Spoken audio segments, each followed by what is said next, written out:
Monsieur Hamid Hamdani, bonjour. Bonjour. Alors, les terres agricoles, leur exploitation, leur protection, leur recensement, le gouvernement est déterminé à engager ce processus, quitte à provoquer des mécontentements, casser certains tabous concernant les terres. Ah, on y va? Merci. Permettez-moi d'abord, Madame Souila Lejmi, de rappeler les messages forts qui ont fait l'objet hier au niveau des assises, que ce soit par Son Excellence, Monsieur le Président de la République ou le Premier ministre, d'exploiter aujourd'hui, de rationaliser au maximum les terres agricoles étant comme un véritable moteur, le secteur étant comme un véritable moteur de croissance économique. Donc c'est vrai qu'à l'issue des ateliers, à l'issue de tous les ateliers qui ont traité notamment la question du foncier agricole, il est indéniablement arrêté aujourd'hui comme décision fondamentale, définitive et irréversible. L'exploitation des terres agricoles dans toutes ses dimensions ne devrait plus être juste un slogan, mais une réalité économique et une réalité du secteur de l'agriculture. S'agissant des terres arches, les terres arches, c'est des réalités culturelles, j'ai eu à le dire déjà. Mais aujourd'hui, le ministère de l'Agriculture, de concert avec les autres ministères concernés, la société civile, les associations, nous travaillons et nous travaillerons ensemble, de telle sorte à conforter d'abord ces exploitants, eux, leurs familles, leurs enfants, les occupants d'une manière générale. Ces terres-là doivent intégrer la dimension économique de l'agriculture. Ça ne devrait pas être des terres qui sont uniquement sous l'appellation de Arche, mais en tous les cas, c'est des terres qui relèvent du domaine privé de l'État.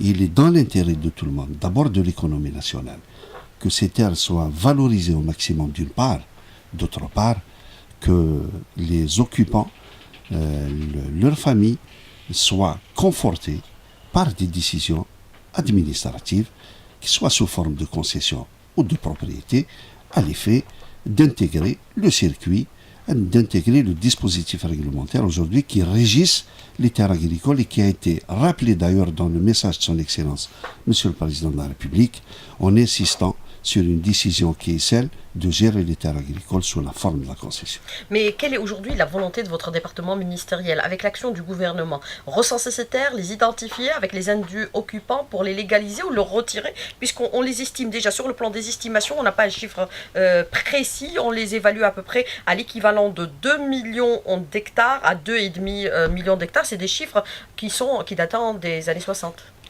Il y a deux objectifs à mon sens, qui sont des objectifs majeurs. Le premier, c'est d'optimiser ces terres, d'optimiser économiquement ces terres.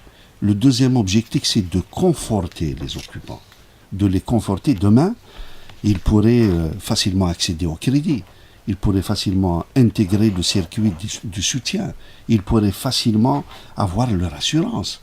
Donc, deux objectifs fondamentaux aujourd'hui, c'est d'optimiser, rationaliser l'exploitation de ces terres. Deuxièmement, c'est de conforter ces occupants par des actes administratifs. Et tout ça doit se faire dans la concertation la plus absolue avec les représentants, comme je l'ai dit, de la société civile, les représentants des Arches, les ministères concernés, et on arrivera à asseoir un dispositif cohérent. Il faut un débat national autour de cette question, tel que sensible, tel que aujourd'hui mentionné par le Premier ministre, pour casser ce tabou et aller ensemble pour la légalisation de ces terres Arches, Monsieur Hamdani. Absolument, absolument. Je pense qu'il est arrivé le temps d'ouvrir ce dossier, de l'ouvrir sereinement, de l'ouvrir sans tabou. C'est des réalités à nous, je ne cesse de le dire, nous l'assumons, nous l'acceptons, mais je pense que ce tabou doit tomber aujourd'hui. Les terres arches, oui, mais c'est des terres agricoles avant tout. Et c'est des terres agricoles qui ne doivent pas rester en marge du fonctionnement, en marge du dispositif régissant les terres agricoles. Donc aujourd'hui, nous sommes arrivés à parler d'un débat national. Nous sommes arrivés à parler des terres arches. Nous sommes arrivés à parler du confortement des occupants des terres arches. Nous sommes arrivés à reconnaître un peu quelque part les occupants cette dimension des terres arches. Je Je pense que c'est une avancée indéniable. Mais est-ce qu'on connaît par exemple la superficie de ces terrains, hormis bien sûr les chiffres communiqués par le passé à l'époque coloniale? C'est vrai que globalement, Le recensement n'a jamais été fait. globalement, on ne peut pas parler de recensement, mais en tous les cas, nous savons que ça tourne autour de 2 millions d'hectares, effectivement. Alors, ce qui est relevé aujourd'hui par rapport au débat qui s'est tenu hier au niveau du CIC, c'est que quand on parle de terres agricoles, il y a beaucoup de tabous, il y a beaucoup de craintes exprimées à propos de cette question par rapport à ce qui est exploité, ce qui a été détourné et ce qui est en voie d'être aussi à nouveau exploité. On a dit il n'est pas question de ne pas exploiter les terres arables, même si elles sont du domaine privé. On revient au slogan des années 70, l'Ardou Lemenir de Moura, la terre à celui qui la travaille. Est-ce qu'on est dans un contexte où il faut exploiter le maximum nos terres agricoles aujourd'hui pour assurer cette sécurité alimentaire? Ça a été dit avec insistance. Et nous le disons avec insistance. Ce n'est pas de la démagogie. Les terres agricoles, qu'elles relèvent du domaine privé de l'État ou qu'elles relèvent du domaine privé tout court, doivent être aujourd'hui, au regard de l'intérêt économique de notre pays, doivent être exploitées intégralement. Pourquoi ne pas l'avoir fait plus tôt? Pourquoi ne pas l'avoir fait plus tôt? D'abord, il ne faut pas penser que les terres, la plupart des terres étaient abandonnées.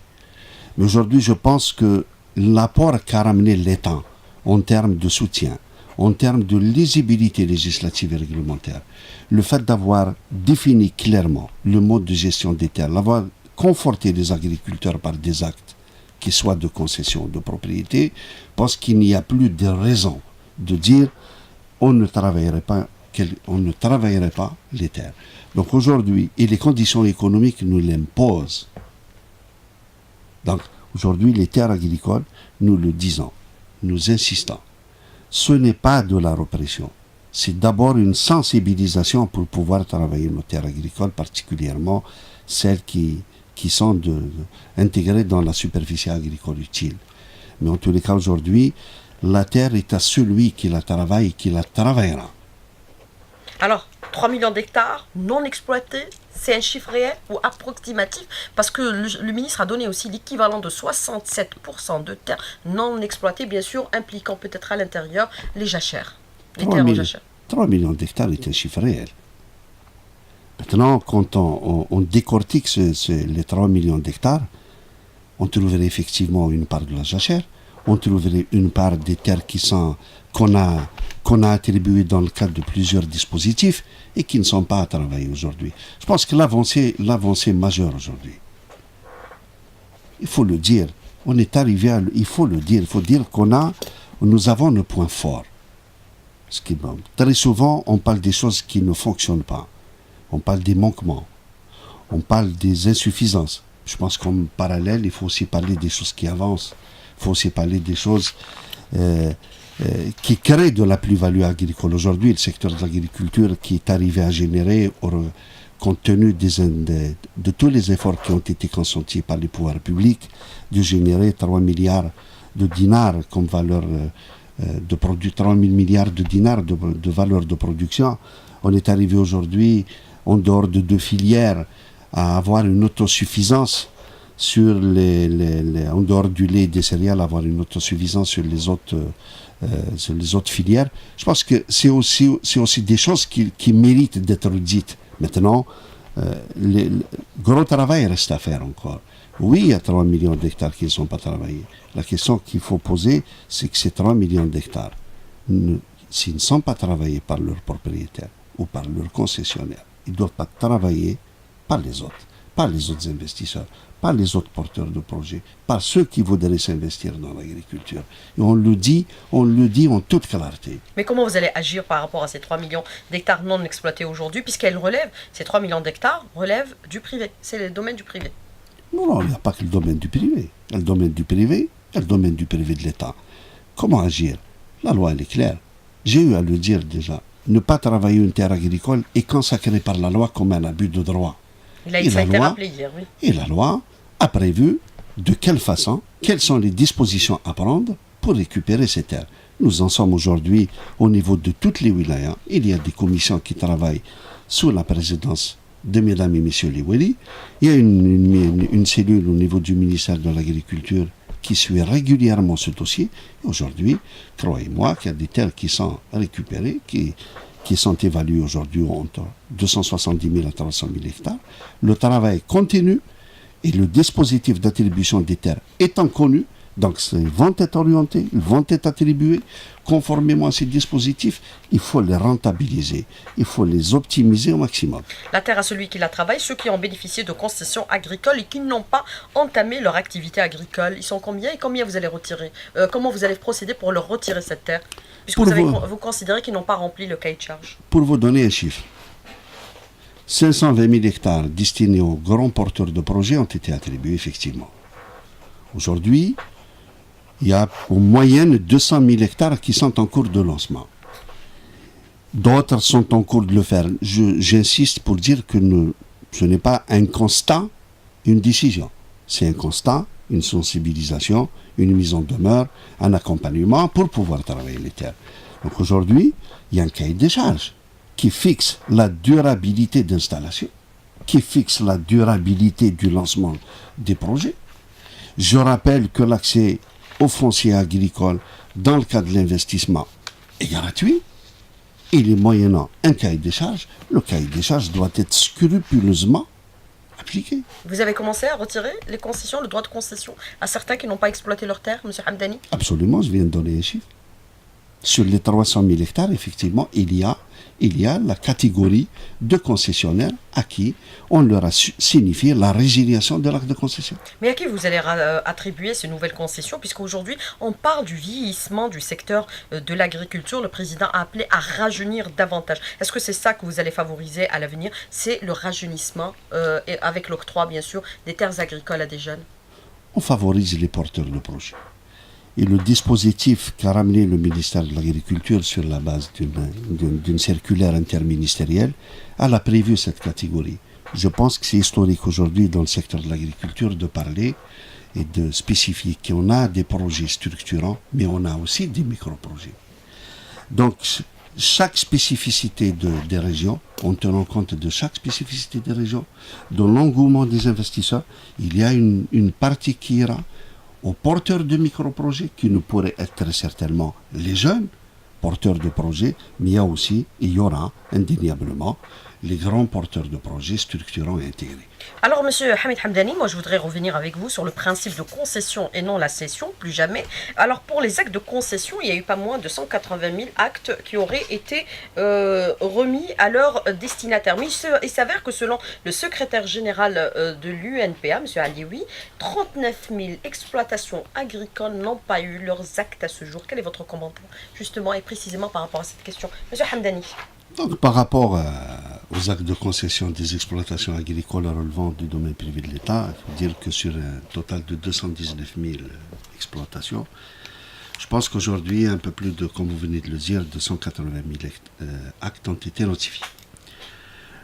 Le ministère de l'Agriculture a ramené un dispositif pour prendre en charge un certain nombre de cas, qui serait autour de 10 000 pour une superficie un peu plus de 100 000 hectares. Il restera toujours dans le pipe quelques dossiers qui souffriraient soit de contentieux d'héritage, soit de contentieux en justice, soit de contentieux entre exploitants, soit de manquements.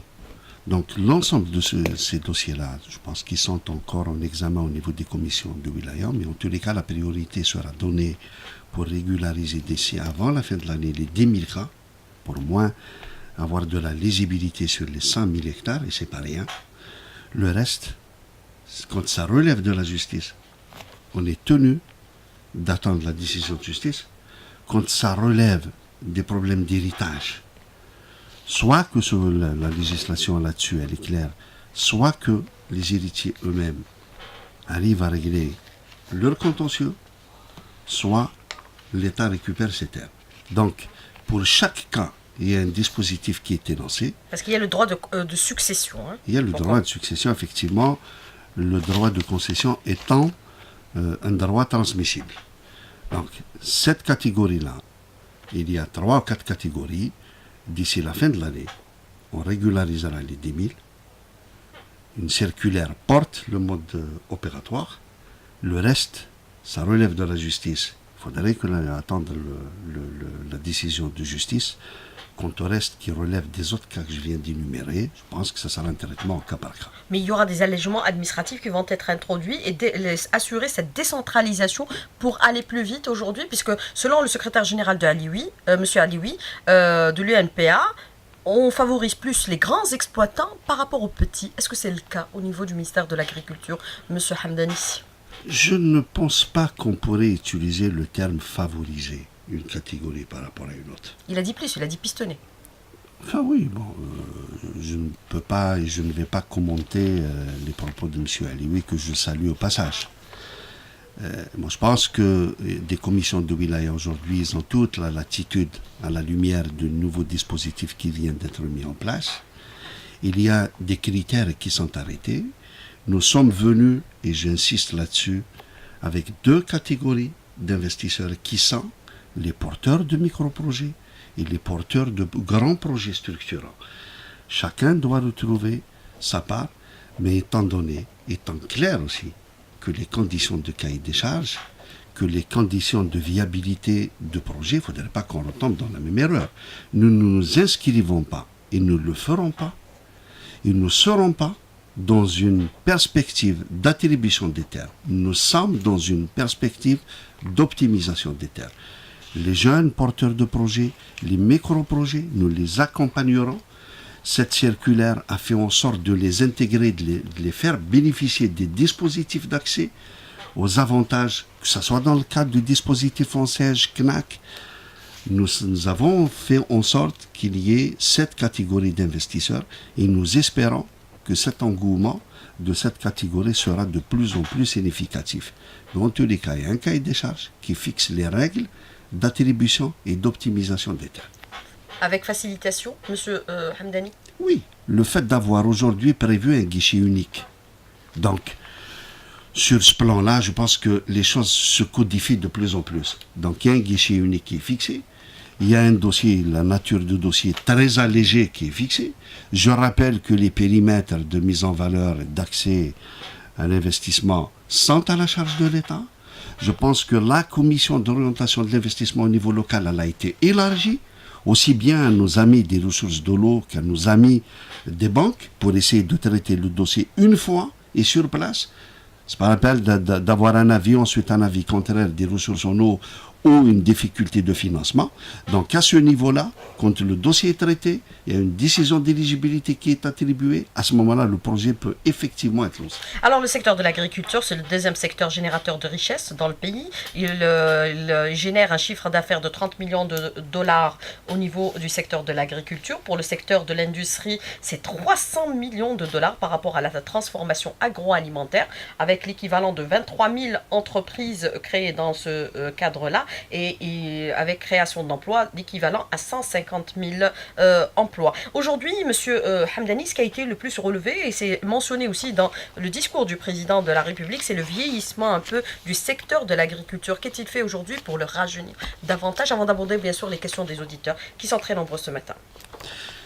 Ce qui est fait, je rappelle que le dernier dispositif qui est en vigueur maintenant à partir de janvier 2018, c'est les dispositions, c'est la mise en œuvre des dispositions de la loi Diesel, qui a fixé les conditions de transmission, qui a fixé les conditions de transfert. Donc aujourd'hui, au niveau des offices régionaux, quand il est constaté, et de leur propre volonté, de transférer son droit de concession à un de ses ayants droit, parce qu'effectivement, je vous laisse le soin de faire les comptes, quand en 87, à la lumière de la loi 87-19, un exploitant qui avait 25 ans ou 30 ans, je vous laisse le soin de faire le compte aujourd'hui. Donc je pense qu'aujourd'hui, nous sommes venus avec ça pour conforter justement et mettre en œuvre l'orientation de son Excellence, Monsieur le Président de la République, pour pouvoir transférer en toute légalité ce droit à un de ses ayants droit, à savoir leurs enfants, jeunes pour pouvoir prendre la relève. Mais certains se lancent des chiffres et ils considèrent que le vieillissement atteint le taux de 77%. Est-ce qu'on peut considérer que les jeunes désertent l'agriculture par rapport à la pénibilité, la difficulté? C'est pour ça qu'on parle de moyens modernes qu'on doit introduire dans l'exploitation agricole. Moi, je vous dis une chose.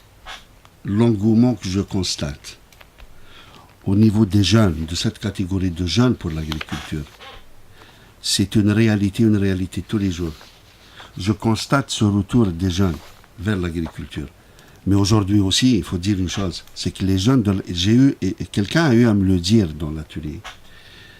Aujourd'hui, le retour des jeunes à l'agriculture, il ne faut pas penser que c'est revenir à l'agriculture avec des moyens des années 60-70. Aujourd'hui, le jeune qui revient à l'agriculture, le jeune qui est intéressé par l'investissement dans le domaine de l'agriculture, c'est un jeune qui n'a rien à envier à un autre jeune qui veut se lancer dans les autres filières ou dans les autres catégories d'investissement qui sont industrielles ou micro-industrielles. Il faudrait qu'il travaille à l'agriculture. Tous les moyens doivent être mis dans ce cas-là pour améliorer l'environnement de l'investissement de l'agriculture, particulièrement en direction des jeunes. Aujourd'hui, le jeune, il voudrait travailler l'agriculture avec des moyens modernes, avec une technologie moderne, il voudrait utiliser l'Internet, il voudrait avoir tous les moyens sans niveau, il faudrait qu'il y ait de l'énergie solaire, et nous travaillons dans cette axe-là. Alors, des questions des auditeurs avant Monsieur Hamdani, qui sont très nombreux. J'ai acheté une exploitation agricole qui avait déjà son acte de concession. J'ai beaucoup investi dans cette dernière, mais je n'arrive pas encore à régulariser mes papiers. Ça concerne la cession des droits de concession. D'abord, je tiens à dire que la cession des droits de concession, bien qu'elle est prévue par la loi, la 1003, mais je rappelle qu'elle n'est pas en vigueur, que le dispositif de mise en œuvre n'est pas pris encore. Comment il doit faire? Donc dire j'ai acheté, je ne sais pas ce qu'il y a, l'achat est notifié. Il est dans le par principe, pratiquement, pour que les auditeurs puissent nous comprendre, de celui qui achète un logement social, c'est-à-dire en deuxième main. Et il demande à être régularisé, pratiquement, c'est ça. La loi ne le permet pas. Donc, il faut attendre que le dispositif de mise en œuvre de la cession soit arrêté, soit pris par les pouvoirs publics pour pouvoir parler d'achat du droit de concession. Mais il a beaucoup investi. Il a beaucoup investi. Vous avez dit à la terre à celui qui l'exploite. Il la travaille. Dans la légalité et dans le respect des dispositions réglementaires. Alors, autre question que je voudrais vous poser aujourd'hui, Monsieur Hamdani, on a relevé hier des chiffres qui ont été communiqués également par le Premier ministre, puisqu'on totalise à travers le territoire national pas moins de 45 000 jeunes qui sortent un peu des centres et des universités d'agronomie. Est-ce qu'on va favoriser à l'avenir ces jeunes-là, puisqu'il a dit ceux-là sont notre priorité? La loi leur donne cette priorité. Mais ils investissent pas Je rappelle qu'une disposition de la loi, la 1003... Ils sont tous dans l'administration, les agronomes. Non, ils ne sont pas tous dans l'administration. Mais en tous les cas, je rappelle une chose, c'est que la loi, la 1003, a prévu dans les 3 catégories prioritaires pour l'action foncière agricole, une des catégories, c'est le fruit, le produit plutôt de la formation agricole. Alors, quel est le commentaire de votre invité par rapport à la mécanisation de l'agriculture? La mécanisation de l'agriculture aujourd'hui est un besoin vital. J'ai eu à le dire, Monsieur le Premier ministre a eu à le rappeler, l'ensemble des ministres qui sont passés hier, qui nous ont honorés de leur présence au niveau des assises, l'ont rappelé. On ne peut pas faire de l'agriculture aujourd'hui sans accorder une importance fondamentale à cette dimension de mécanisation. Je pense que tous les programmes de soutien, qui soient d'une manière directe ou indirecte, s'inscrivent dans cette perspective d'accorder une importance à la mécanisation de l'agriculture, soit par un soutien direct au niveau de l'exploitation, ou bien sûr en aval, pour la production aujourd'hui par des opérateurs nationaux d'outils de mécanisation de l'agriculture. Alors, est-ce qu'on va aller aussi, il vous parle un peu des perspectives futures par rapport à l'agriculture, lever des barrières tarifaires vers l'Union européenne, est-ce que ça pourrait aussi causer des préjudices ou des avantages? Je pense que le dossier avec l'Union européenne est ouvert. Il y a eu des plus spécialistes qui sont passés expliquer qu'aujourd'hui la discussion est encore engagée avec l'Union européenne pour qu'on ait des accords dans une équitabilité totale.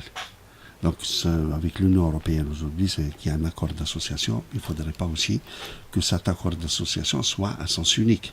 Nous défendons nos intérêts et nous défendrons les intérêts de notre économie.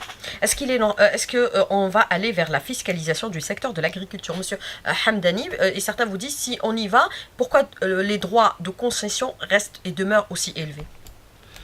Les droits de concession ne demeurent pas élevés, je regrette. Il y a un texte qui fixe ça, et je vous dis que dans des zones, c'est à 800 dinars l'hectare. Et le maximum, sur des zones irriguées, c'est à 15 000 dinars l'hectare long. Donc je ne pense pas qu'à ce niveau, on peut considérer que le paiement de la redevance est élevé. La fiscalisation du secteur de l'agriculture, on y pense maintenant? La fiscalisation, oui, c'est une réflexion qui est engagée, mais je pense que nous sommes en train aujourd'hui, la stratégie du gouvernement est de préparer cet environnement de l'agriculture. Aujourd'hui, nous parlons d'un secteur à caractère économique, nous parlons d'un secteur qui doit être le véritable moteur de la croissance économique. Je pense qu'à la lumière de cet environnement, de tous ces efforts qu'on est en train de faire en tant que pouvoir public, de toute cette stratégie du gouvernement, oui, je pense qu'on arrivera à une fiscalisation rationnelle du monde agricole, qui en lui-même est un secteur vital, spécifique et particulier. Alors du côté de Biskra, des investisseurs ont acheté des terres à Arche, puis ils ont régularisé les papiers à la direction de l'agriculture. Est-ce que c'est légal? Question d'un auditeur. Ça dépend. Ça dépend. Acheter des terres à Arche, la terre à Arche, comme je l'ai dit tout à l'heure, est une terre qui relève du domaine privé de l'État. Maintenant, c'est en amont.